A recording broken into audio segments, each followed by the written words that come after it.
La convocation du Premier ministre Konille ainsi que son ministre de l'Intérieur Thierry Mayarpol n'aura pas lieu ce mercredi comme prévu.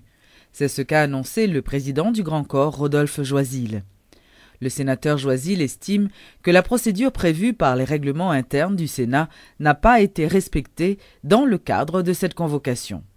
Toutefois, il a fait remarquer que cette invitation aura lieu ce jeudi en séance plénière. Si sénateurs ont parlé au nom du Sénat de la République, donc puisque le bureau a estimé que ça concerne tous les sénateurs et tous les sénateurs ont remis des informations, donc on a tout profité de faire la séance plénière.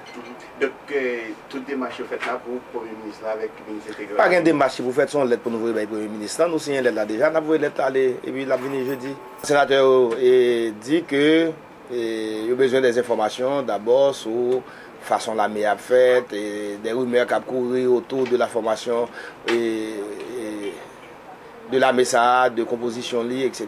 Donc, le sénateur a besoin de l'antenne éclairée. C'est ça que fait après les premiers ministres. Nous autres, nous n'avons absolument aucune information, sauf que nous réservons le droit pour ne pas prononcer sur lui. Nous chita ensemble avec le président de la République déjà vendredi dernier. Il m'a dit nous ça sur question. Et il y a d'autres rencontres qui ont continué. Toujours est-il qu'il y a des sénateurs de la commission de justice et sécurité qui chita dans la commission qui a réfléchi sur la question et que le sénateur Sayon fait un dîme qu'il y a gagné pour présenter un rapport à l'Assemblée. Rappelons que le chef du gouvernement et le ministre de l'Intérieur avaient été conviés par un groupe de sénateurs qui voulaient avoir plus d'explications sur les questions relatives à la remobilisation des forces armées d'Haïti. Le Parlement a-t-il son mot à dire en ce qui a trait à la remobilisation des forces armées d'Haïti? Le président devrait-il consulter le Parlement pour reconstituer les forces armées? Georges Allen a interrogé certains parlementaires à ce sujet. Suivez son reportage. C'est ce jeudi 27 octobre que le Premier ministre Gary Konille et son ministre de la Défense Thierry Mayarpol auront à se présenter au Sénat de la République pour donner des explications sur la remobilisation prochaine des forces armées d'Haïti. Un dossier brûlant qui semble préoccuper au plus haut point les sénateurs, selon le président du Grand Corps, Rodolphe Joisil, qui précise que la convocation du Premier ministre sera faite en séance plénière. Moi, saluer des démarches sénateurs, et c'est parce que nous saluons des démarches sénateurs qui fait nous écrit Premier ministre, et pour le Premier ministre capable présenter devant nous, et jeudi, remobiliser l'armée, comment et pourquoi, par quelle stratégie, se demandent certains parlementaires. Dans le cadre de la restauration de cette force publique, des pressions s'exercent déjà sur des agents de la PNH, principalement le DG Mario Andressol, que l'on force de démissionner de son poste, selon le sénateur Kelly Bastien. Une décision concernant l'armée, il concerne le Sénat premièrement. Le commandant-chef de l'armée, il doit ratifier par le Sénat. Pour mettre l'armée au besoin de budget, au besoin d'argent. Donc le Parlement a mon parle pour le dire. Il a même annoncé d'ailleurs, et même j'ai information, que des pressions qu'a fait sur le directeur de la police pour le démissionner. Donc c'est pas un problème l'armée seulement. Il y a un problème de plateforme, de structure de sécurité que nous mettons dans le pays vers un projet donné. Or, il y a un directeur de la police qui a un mandat. Même Jean président, même si ce n'est pas directement le gain sorti dans la population, mais il y a un mandat de l'institution parlementaire. Donc il faut permettre maintenant finir le mandat, même Jean que sous sénateur, sous président, on commence un mandat pour finir et qu'on ait préparé ranger Cabanon pour le mandat directeur de la police à finir pour permettre que ou mettons l'autre structure. Or, est-ce que ça qu'on y a?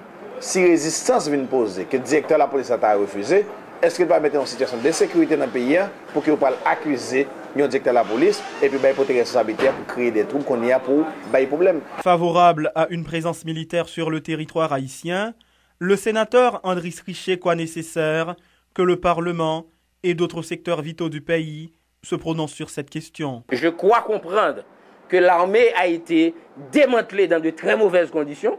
Parce que si nous avons fait bagarre avec concertation dans le pays, l'armée n'a pas démantelé, j'en le démantelé.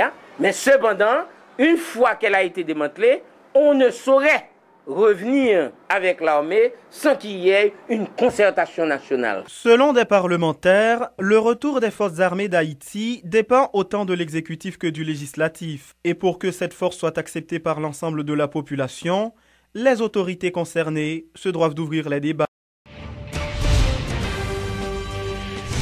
La MINUSTAH doit avoir l'autorisation du Conseil de sécurité de l'ONU pour appuyer les forces armées d'Haïti au cas où elles seraient reconstituées. C'est ce qu'a indiqué la porte-parole de la mission onusienne, Sylvie van den Wildenberg. Toutefois, la porte-parole a fait remarquer que Haïti est un État souverain. Il peut décider en toute indépendance de remobiliser son armée. La nouvelle armée haïtienne verra-t-elle le jour, comme le souhaite le président de la République? La MINUSTAH, en ce qui la concerne, n'a aucune objection à ce qu'elle soit reconstituée.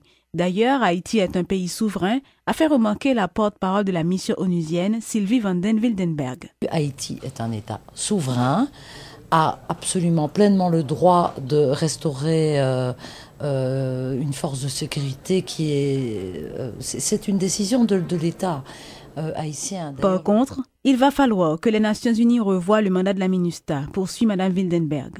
Si le gouvernement haïtien demandait un soutien à la MINUSTAH en ce qui concernait l'appui à la formation de l'armée, l'appui à l'établissement d'une force de sécurité, là, il faudrait très probablement que le Conseil de sécurité intervienne et adapte le mandat de la mission, parce que pour le moment, ce mandat tel qu'il est, si vous lisez la résolution qui établit le mandat de la mission, eh bien, ce mandat ne comporte pas d'appui à une force armée, puisqu'il n'y a pas de force armée pour le moment dans le pays. Admettons que le gouvernement arrive à reconstituer cette nouvelle force dans le pays, la MINUSTAH sera-t-elle prête à collaborer avec elle?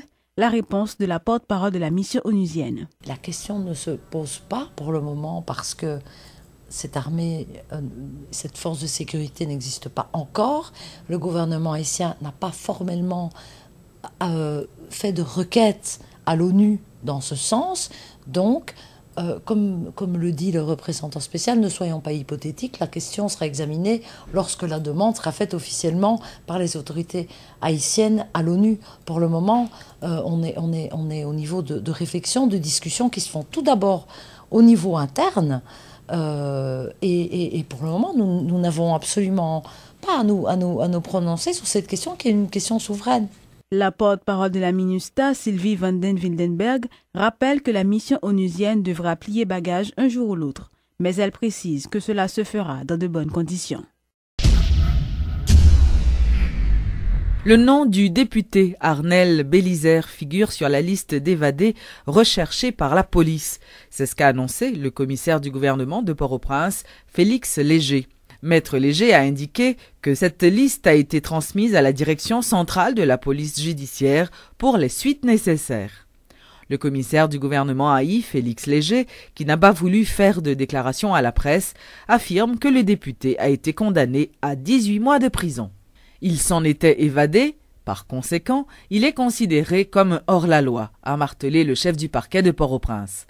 Dans une interview accordée à Radio Métropole, la juge Casimir affirme avoir condamné le député Arnel Bélizaire pour détention illégale d'armes automatiques au cours de cette année.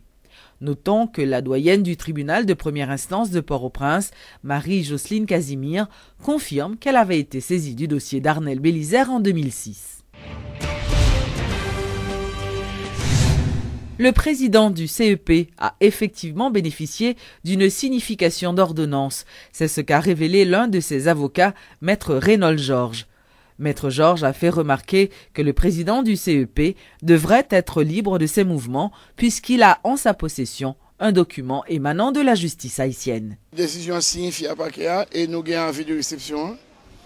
Décision signifiée à Mario Andesol, signifiée à DCPJ, signifiée à direction immigration qui est représentée par le général Retété Roland Chavannes, tout le monde au courant. Maintenant, moi, ça ne me comprendre en tant qu'avocat, c'est que le commissaire du gouvernement, il est placé par la loi pour non seulement respecter la décision de justice, mais pour les faire exécuter. Et voilà que Koulialam, d'un commissaire dans mes mains, qui a une décision et puis qui va les exécuter. Parce que la loi, bon privilège. Leur décision sortie et ou pas d'accord avec lui, on doit relever appel. Délai appel là épuisé. C'est 8 jours francs qui est égal à 10 jours. Et décision ça nous amène depuis plus de 3 semaines que nous signifions. Donc, son l'autre bagaille à régler avec les conseils électoraux. Mais l'autre bagaille ça, nous-mêmes nous avons salié parce que nous-mêmes nous déjà fait ça la loi dit. La commission Justice et Paix a organisé ce mardi une journée de réflexion autour des observations faites par l'organisation en ce qui concerne la violence au niveau de la région métropolitaine de Port-au-Prince. Le sénateur Yuri Latortue, qui était l'un des intervenants, a discuté de l'approche de l'État haïtien face à la violence et à la sécurité. Bon violence au niveau politique et au niveau économique et social, par les conditions nécessaires qui permettent que le peuple vive bien. Et le peuple va vivre bien, il y a des frustrations et il y a d'autres formes de violence qui sont développées. Surtout que l'État n'a pas mis d'institutions sous pied pour la justice qui permettent que les sentent que l'État qui rend justice et il y a d'autres formes de justice privée qui viennent développer. Deuxièmement, au niveau économique, tout. Il faut que je dise à l'État, il ne pas garder droits civils et politiques seulement, il regarder comment il a accès à crédit avec la majorité de la population, pour eux-mêmes faire business surtout, et pour que je dis arrive, eh bien, permettre que les gens arrivent à manger, voyez petit à l'école. Au niveau social, je pense que ou pas qu'à vivre dans une société, côté que, eh bien, éducation, santé, les pour un petit groupe monde.